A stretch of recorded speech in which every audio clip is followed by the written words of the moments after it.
Hi, my name is Rachel. I'm also known as Sbowe. I'm a cellist and composer, and we are coming up now on 1 year since my album Bat Hat has been released to the world. I wanted to dig back into some of the deep dives where I talk about my album making process and how the songs came to be.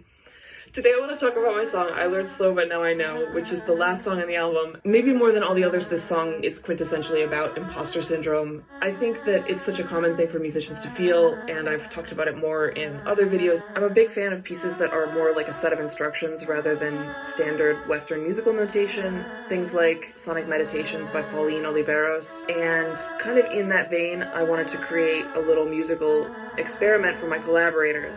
So normally when you're making a song, you get to listen to it beforehand and you figure out what you're going to do when you get into the recording studio. But for this song, I wanted it to be a reaction to your first impulse. The way it worked was everybody only heard the cello parts and none of the other vocal tracks. The instructions were to listen to the first 50 seconds of the song and then interpret the title however you wanted to, using your voice. In those sessions, the breadth of interpretations was really cool. These are really talented musicians and creative people. That meant that when we got to the end of the recording process, there was a day that we got to turn on all of those vocal tracks, and I was a little bit worried about it. Like, what if it doesn't work? Is it gonna be just utter chaos? But it was this gorgeous wall of sound. It was already almost finished. We did some really minimal editing. I think we moved like 2 things, literally, and we did mixing, and that's all.